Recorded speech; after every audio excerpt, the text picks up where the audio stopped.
My name is Chase Skyler Deo, and I grew up in Orlando, Florida. My grandparents adopted me the day I was born. My mother had me very young. She was 17. And my biological father, had no interest in being present. But fortunately, my grandparents had already adopted several other children. So I have 2 Korean sisters, a Korean brother and a black brother. You don't really think about, that your grandparents adopted you and that your parents are different until you start going to school. And people begin to point out that you don't look like your siblings. We would go out to eat, and people would ask, "What churches are you from?" Because it didn't make sense that all these differently looking kids were part of the same family. We'd pile out of a bus like a tropic traveler, if you remember. And yeah, we had a wonderful childhood. In 7th grade, I had the chance to join an RTC, like a military high school program. And I took the opportunity. I was one of the first volunteers. My grandfather served in the Army, and my great-grandfather served in the Navy. So there was always something inside me that said, this is what you need to do too. It certainly wasn't a burden. It was something I was very excited about. Feeling that call to you. Go and defend the country that I really loved. So as soon as I could join, the second I turned 17, I joined the Air Force. Because my dad, who served in the Army, said, "If you're going to join any branch and you're going to let me sign the papers for you to join, you're going to join the Air Force." I think he was always a bit jealous of how well the Air Force had it. And as a parent, you want the best for your kids. So, it was the Air Force from the basic training. I joined as a SEER instructor. SEER stands for Survival, Evasion, Resistance, and Escape. The job of a SEER instructor is essentially to learn the terrain for pilots and then train them. Should there ever be a mishap or an accident, how to survive on land. Not long after that training, I injured both my knees. It was just a training accident, unfortunately. It's like getting hurt in practice. It's a bit embarrassing. But, both kneecaps were dislocated and broken, and the surgery they were going to perform is called lateral release. That's where they put the kneecaps back in place. Looking back, I probably could have rehabilitated it without surgery and continued doing my original job. But the Air Force surgeon said that surgery was the best option at the time. And, unfortunately, the knee surgery was not successful. Until that point, I had a clear goal of what I wanted for my life and what I expected from it. 20 years in the military. And once the knee injury happened, my goals and vision for my life started to crumble. It was catastrophic for me. I didn't know what I was going to do, and I began to feel a lot of fear and became very nervous. My friends were worried about me because they felt that my life was falling apart. This withdrawal process begins where they tell you, your body is no longer good enough to stay in the military, and it's a long process. During that time, I started showing up late. I was young and a bit unprofessional in that sense, knowing I was going to be leaving the military. So what are they going to do? Are they going to discharge me? So I would occasionally show up late to my office. One morning I showed up very late to work on base. And then my supervisor, of course, has a key to your room in the dorm. She went in, thinking she would find me sleeping, and instead found me unconscious on the floor of my room. They immediately sent me, of course, to the Air Force Hospital at Angley, where they hooked me up to all possible machines and started doing blood tests. They began running tests to figure out why I was unconscious on the floor of my room. And they couldn't find anything wrong. I was young and in the best shape of my life. There was really no reason I should be unconscious, right?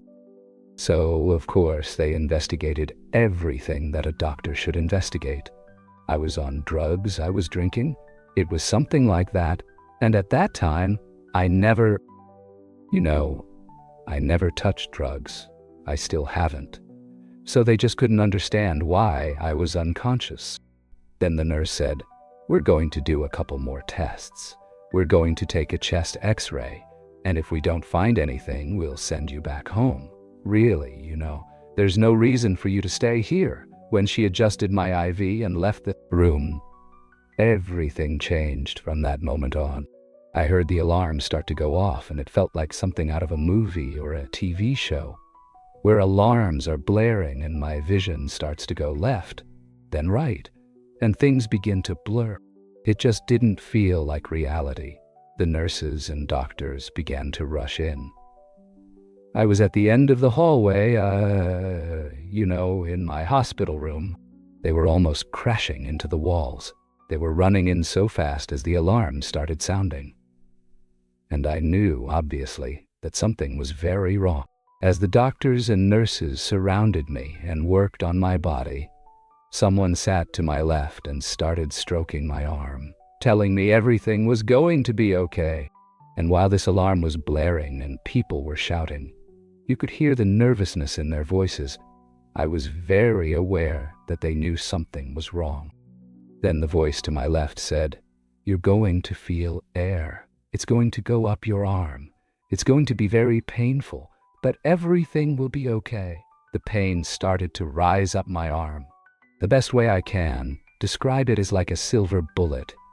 Just a giant bullet. It felt like something 51 times too large. In that moment, it was so painful that I could almost feel every inch of it rising. I mean, it really was like a train heading towards, my heart.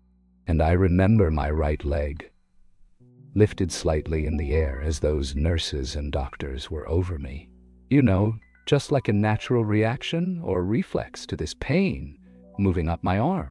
But the calm voice to my left was so reassuring and was stroking my arm. And in that moment, you're a military guy. The idea of having a man stroking my arm, if you had asked me back then, I probably would have said, "I don't want a man stroking my arm. Do you know what you're doing?" But it was so calming and comforting to have someone on my left, just saying, "It's going to be okay. It's going to be okay." It's such a strange feeling to be so calm while experiencing so much pain, which is really confusing. And while the nurses and doctors were shouting at each other, I could vividly hear the voice on my left. It was so. Finally, after trying to constantly look to my left, I did. And not only was there nobody to my left, at that moment, when I saw my flat line, I began to travel upwards. The best way I can describe it, and it gives me goosebumps every time I talk about it, is that it felt like everything was starting to release in my body. It felt like ice, like this really cool and beautiful sensation of my body starting to let go, as if it was pouring out of my chest, almost like a shot of light coming from my chest. It was the best feeling I think I could ever experience. It was like something beautiful, blissful, just this feeling of love surrounding my body. I could have experienced that feeling a million more times, and there's no way to describe it. But I was moving upward, to this area where I couldn't see where I was going. However, I had total confidence that where I was going was really beautiful. If this is the feeling, I can only imagine where I'm about to go. And it wasn't long. I ended up in this garden, and it was a garden filled with flowers and plants we had never seen before. They were beautiful colors, and everything was just vibrant. It was almost like looking at the sun, where you have to squint a bit because it was all so beautiful and colorful. I had no preconceived notion of what heaven really was. I just grew up loving Elvis and thought that Elvis would be waiting for me there. Everything would be something peaceful and tranquil, and you'd be on the clouds. The heaven I experienced was so much more vivid and so much more real. There was no feeling of floating. Your body felt so light. There was zero gravity. But the garden and the leaves were so real. And these plants and flowers were so bright. We just don't have those colors here. I could say they were purples, reds, and blues, but that just doesn't do them justice. Everything was so bright and almost warm, you know?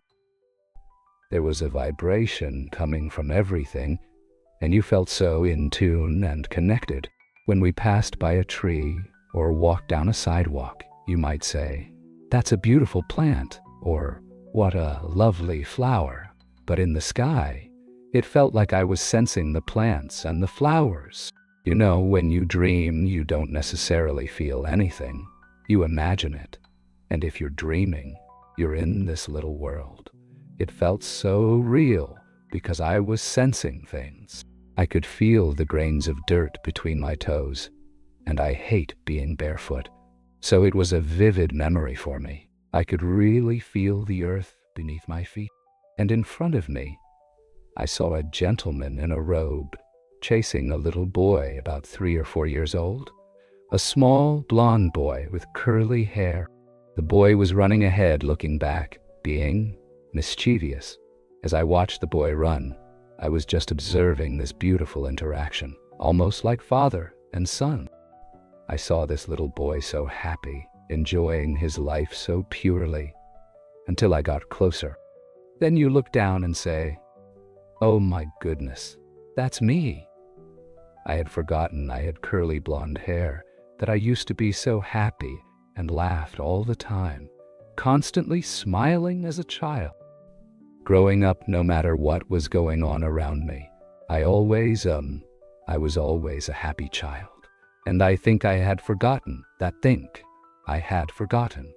By that point at 19, I was taking life so seriously. I was so worried about the career, the military, and all these things. I had forgotten to be that happy little boy. So that was a beautiful reminder of how I used to be. As I saw the man turn towards me, I instantly knew it was Jesus. I should also say that Jesus didn't look like I thought he would, but I was so sure it was him. He had short brown hair, piercing green eyes, and the biggest smile possible. But growing up, you often see a man with, long blonde hair. This man was just a healthy, peaceful man in a robe, but just as sure as you are that this is your left hand and your right hand. At that moment, Jesus turned towards me and basically showed me, this is what your life should be, spreading light, love, and laughter. You know this as you've forgotten it, but you've always known about the joys of life, about finding any reason to make you smile during the day. This is a reminder that you're taking life too seriously.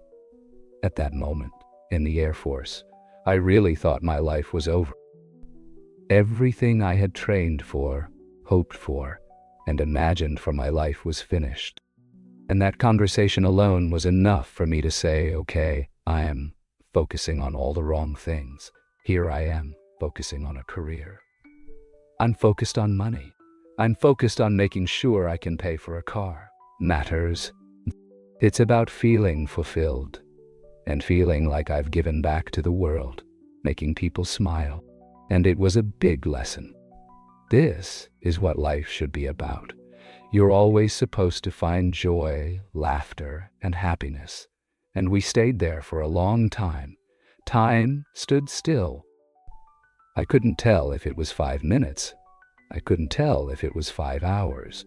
It was enough time to gain so much knowledge that I felt like I already knew.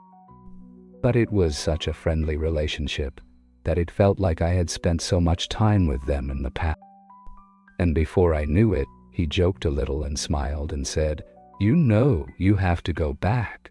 And I didn't argue. I said, "Yeah, I know. It was a reminder that I've been here several times. Maybe not as dramatic as a near-death experience or being flatlined. But I've been there so many times that it was just better that you knew you can't stay here too long. You know you have to go back." And I said, "Okay, I get it." It was something very playful, friendly, as if you were saying goodbye to a friend. You know you've seen them before and you're going to see them again. So you're just saying goodbye for now. And it was very peaceful. There wasn't any part of my body that said I wanted to stay. It was just like, spending time with a friend. And you have to go back home before you go home again. And it just felt like it was so understood that I had so much more to do. And before I knew it, I was back in my body, in a different city, out of the base. So the Air Force during that time had sent me out of the base to Hampton, Virginia, to a different hospital to declare me dead. Started to open my eyes. And of course, at that moment, when you're having the best dream. You think it's a dream. You close your eyes to go back and open your eyes again. You say, I can't go back right now. My eyes were open and my body felt completely normal. Obviously, confusion had set in. I'm not in the same room where I died. The people passing by in the hallway weren't in military uniforms, so it was very clear I was no longer on base. It wasn't long before a nurse peeked in. I said. Hello. She looked nervous and said, I'm going to get a doctor.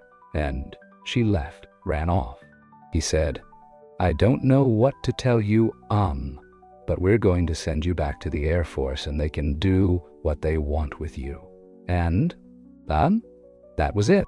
I had the chance to call a friend, and I talked to them on the phone. I said, I just died. Can you come pick me up from the hospital? And they said, of course. We did what anyone who dies and comes back does. We went to Chick-fil-A because I was hungry. I guess death made me really hungry. We went to Chick-fil-A and I said, I'd really like to get out of town for a couple of days. I was really confused and didn't want to go back and sit in the same dorm room I was in. We went to Washington, D.C. for a couple of days, saw all the monuments, and took pictures. During that time, my left arm was completely black and blue. The bruises were so severe from that air that went up to my heart. I went back to the hospital again because the bruises on my arm were still very bad. And I wanted answers. I wanted to understand it. Why did I die? Why did I experience, the flat line? So I went back to the hospital, and they documented what had happened with my arm. They wrote an entire paragraph stating, the patient suffered an air embolism. That's when air goes up to your. So it seems that the nurse accidentally allowed air to pass through the IV that was, in one of the major veins for me, and accidentally put me flatlining. But the nurses and doctors, they couldn't understand it either. I don't know how many people who were flatlining survived, so there was never really an honest conversation, with the medical staff of, this is exactly what happened to you, and we can't understand how you're still here. And from that moment on, even though I didn't feel comfortable telling people the story, because I felt very sure in the sense of, if I go and tell this to people, they're going to think I'm crazy.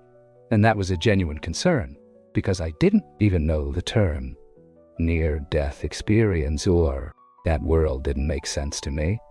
I just thought people would think I was crazy. So I just wouldn't tell people unless they were very close to me, and I just didn't know how to handle this new experience I had gone through for July 8, 2008. So just a few months later, I was completely retired from the Army. Within a week of returning, my life changed so dramatically. Anything I had thought seemed fun while growing up, or anything I was interested in, I said, I'm going to go do it now. I joined a breakdancing club at a local college that I wasn't even attending. I ended up doing stand-up comedy for a while. I got into photography and was able to photograph weddings for people. I learned to ballroom dance and became a ballroom dance instructor. And I was just checking these things off a list, saying, I have another chance to be here, and I'm going to go out and enjoy life and I just made a huge list of things. I was able to host contests with celebrities and, appear on television. And I was able to be a broadcaster for a local baseball and hockey team in Norfolk, Virginia, for a couple of years. I just wanted so much to do things that made me happy and bring light, laughter, and love that I was told to keep sharing. But then this part of me, unfortunately, said, "It's not time to grow up. You have to grow up now.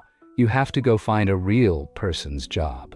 So I took a job working for a radio station, and it was a very corporate job. I did it for quite a few years, and it was rewarding. I paid my bills, We got a nice house. But it was then, really, that I began to feel guilty, that I had become selfish and wasn't sharing laughter with everyone. I was sitting in an office and couldn't create memories for people anymore. I went on a retreat with a veterans organization that sends veterans in groups, and you spend 5 days doing yoga and meditation. They talk to you about, really focusing on your mental health and finding peace within yourself. I had never really meditated. A group of macho veteran guys, doing yoga.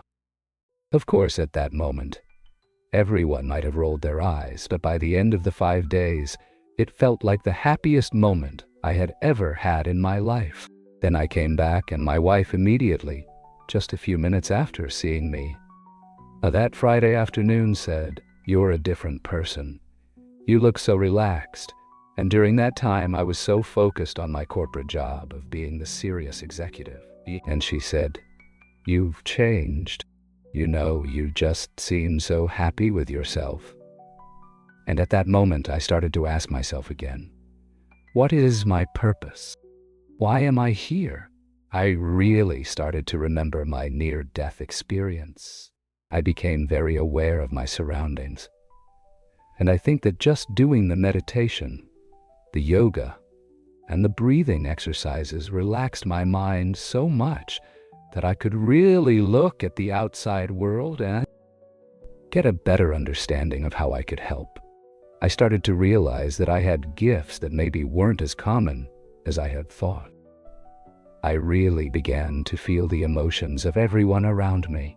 The intuition grew stronger, and I was so aware of whether other people around me, complete strangers, were suffering at that moment. I felt this burden of, I need to fix everyone around me. I have to heal everyone from their suffering and try to bring whatever positive energy I can to them to help them get through that pain. If they are sad and they are close to me, now it's sad, it's my job to help you avoid experiencing that. I really started to accept it and recognize that this is the new reality of some of the things I can offer to the world. My grandmother was in the hospital. I found out and began to truly pray to do what I know. There's this feeling inside me, like in my chest or my heart, where I can stretch my hands out and pray for a bit less pain. I know I can't completely heal everyone, but I was just praying for a little less pain for her and a little less suffering. Before I realized it, I began to feel a tingling in the palms of my hands. I was looking down.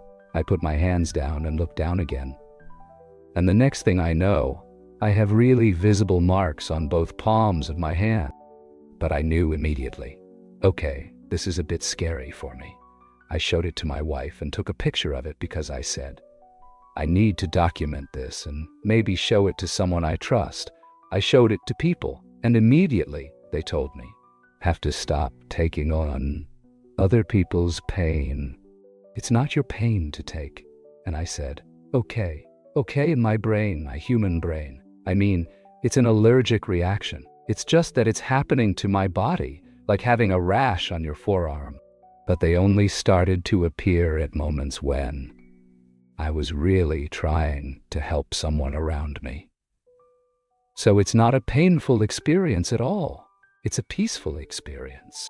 I can feel physically within my hands, as if an energy is coming just through that part of my hand. I was on a plane, and I think it was completely silent on the plane. I could never sleep on a plane, and I just felt this presence that immediately hit me in the chest. It was like, who is it, you know? And I knew it was Jesus. Again, we just had this exchange of, you know, hey, you're on the right path, but take care of yourself. If you drain your battery, you won't be able to help anyone. And he said, you have to allow people to have a human experience.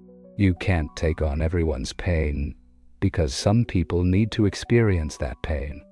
And that was deep for me, but it was also really hard. It was a reminder that I can't try to heal everyone I believe is suffering, because then I'm going to suffer too. I still have to allow people to experience this human world we are in. And it's not my job to continually intervene in their lives. I would be very clear when I had the opportunity to heal people.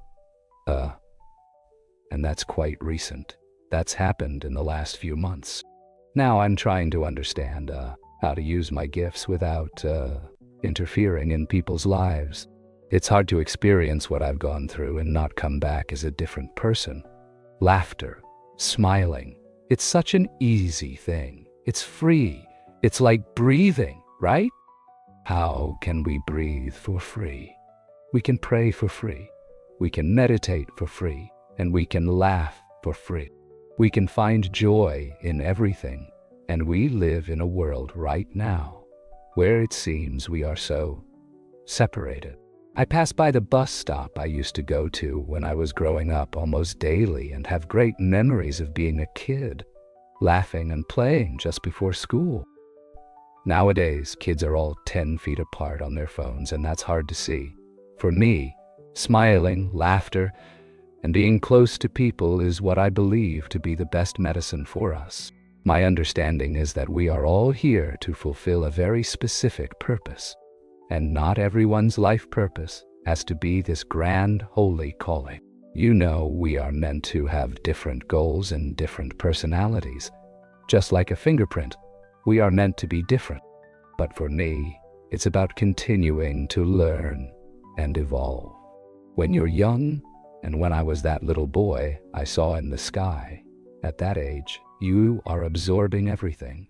You are continuously learning and experiencing everything through a lens of wholeness. It's amazing, right?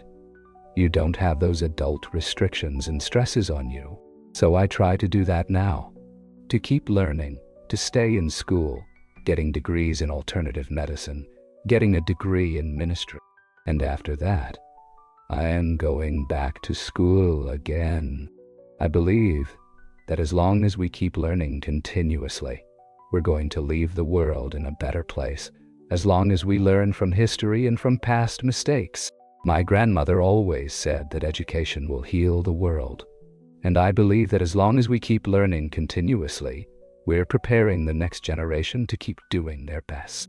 You know that education looks different for everyone, whether you're actually in school or reading a book every day or reading the news every day. As long as it's educating you and not just making you feel worse, I think that's the meaning of life. It's to learn, evolve, and do everything better than we found it.